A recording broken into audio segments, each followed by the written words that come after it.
Hey guys, welcome back. I hope that you enjoyed the last video. So today we're getting into part 2 of the makeup artist series, and if you'd like to see exactly what we'll be chatting on about today, then just keep watching. I'm not sure if I understand this question correctly, but it says, how do I increase my freelancers?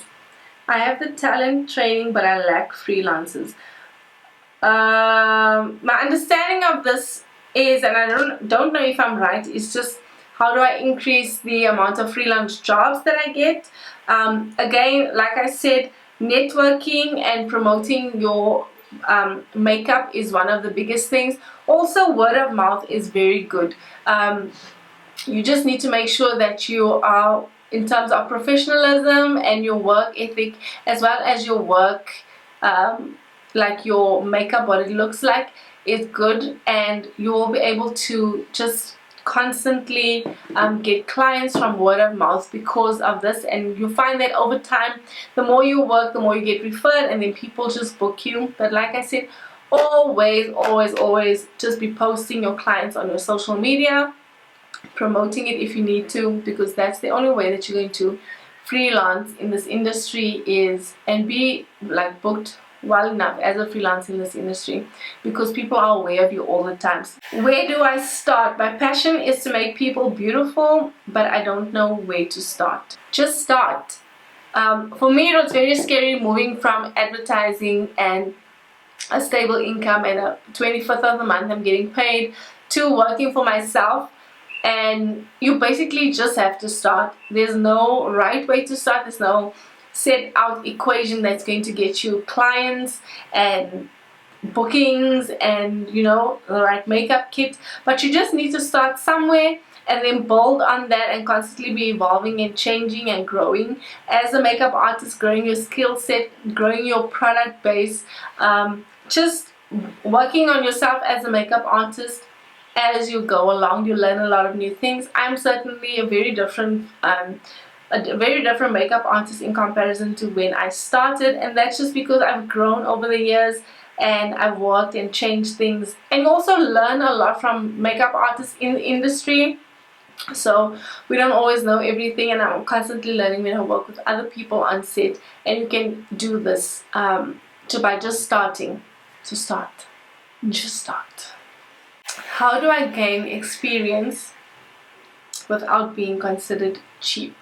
I don't know if they mean cheap as in the amount of money that they're charging per face, but basically the easiest way to gain experience in this industry is you need to contact people that are already established in the industry and ask them if you can shadow.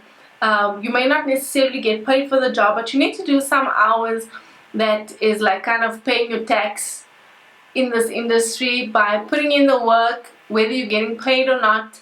And you know, when you just start off, you need to see which direction you want to go into and ask people that you admire or aspire to be, or just the kind of makeup artist that a certain person is. For instance, if they are more bridal or if they do more set work.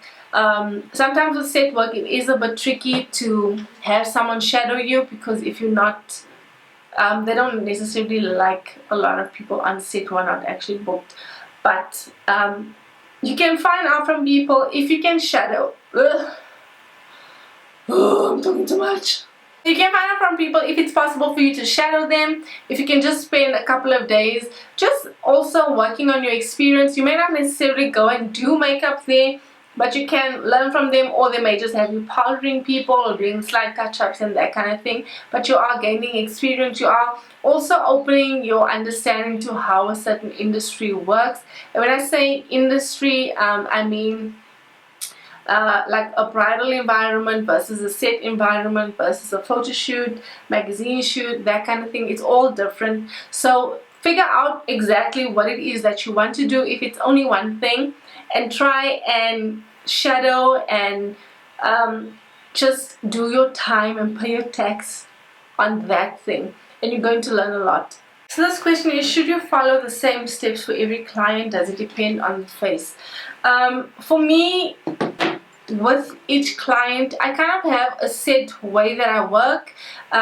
So I would start off with skin prep and make sure that when I'm doing the skin prep, I'll find out which kind of skin the person has, whether it's dry or oily, and just do skin prep according to that. Because when I start with the eyes, I want the skin to kind of be, the products that I put on the skin to kind of be working while I'm doing the eyeshadow and that. So I'll do skin prep, and then I'll move on to eyebrows. I always do eyebrows second, and then I'll go and do the eyes. So the reason why I do the eyes is because if it's a lot of eyeshadow, we get fallout and that. So I want to minimize the amount of cleanup time that I'm doing, and so I then do my eyes, and then I move on to foundation and do the face. Then I'll do whatever contouring, blush, highlight needs to be done.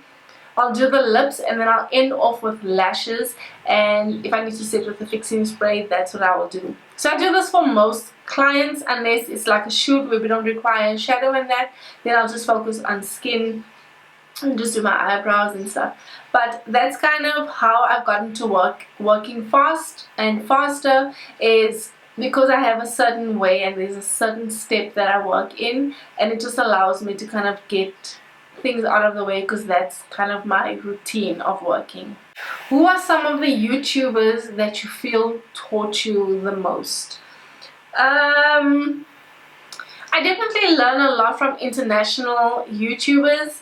I absolutely love Jamie Genevieve. She's really a great makeup artist, and well, she stopped doing makeup artistry, but she does still do beauty content on her channel, so I do follow her.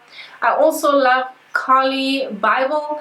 She is another great YouTuber with eyeshadow. She does really stunning eyeshadow, and it's still simple, but yet it still looks so stunning. And then Daisy Perkins is definitely one of the people that I absolutely love. She does really amazing makeup from top to bottom. All her makeup looks amazing. So those are kind of the top ones that I think are my definite must-haves. And then if I'm looking for kind of out there makeup, you know, Nikki Tutorials is quite nice, and then James Charles is also another great YouTuber to follow. Which courses would you recommend? My makeup page is Moment Shack. So with the course that you want to do, obviously it depends on your budget. It also depends on what you actually want to learn from makeup. You know that you get special effects stuff, you also get your normal beauty makeup, and you also get different courses for different things. You get full-time, part-time, you know, there are short courses and there are also longer length ones. So like I said, I studied at Lysoft, 6-month one, and it was only for every Saturday 9 to 3 o'clock. That cost me about 17,000 including a kit.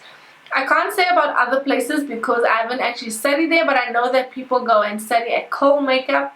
They also go and study at Face to Face. The only thing about like a makeup school like Face to Face, what I've heard is that they haven't kind of evolved in their makeup techniques. That certain techniques that they use are still older, but I could be wrong because I haven't personally gone and checked out this stuff.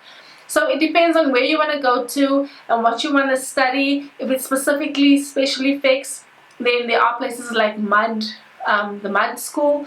MUD South Africa has a makeup school, and when I checked that out, it was about 30 grand for like a few weeks. That was hectic. That was way out of my budget. So there's that. There's Cole Makeup, like I said. You can also find out from Crayolan, and then there's also face to face makeup. Yeah, I've been doing makeup for years now, but how do I go about doing it as a career? So like I said, I transitioned from doing my full-time advertising job to doing makeup as a career. When I started out, I hardly had clients, I hardly had like bookings, and I just started and made sure that I did network a lot. And also I had a lot of savings money. So I'm not saying that go out and start it and just leave everything and do that, because you need to also find out where you are financially. You need to know what your stuff your expectation is from your family and your bills, and make a decision with that. For me, I was in a position where I didn't have any kids and I didn't have any debt, so it was the safest move for me to move from advertising to makeup artistry full-time, because I didn't have any financial obligations that expected me to be paying a certain amount of debit orders and stuff per month and not having a stable income. Especially when you just start out, you don't get that many bookings, and you want to at least have a ton of savings in case you don't get booked for a couple of months. So that's what I have to say about that. I'm not saying go and leave your job, but you kind of have to be flexible enough to get clients. But if it's not something that's going to work with you, because if you have debt or just financial obligations and also a family and stuff, this is something that you would need to make decisions on with all of that in mind.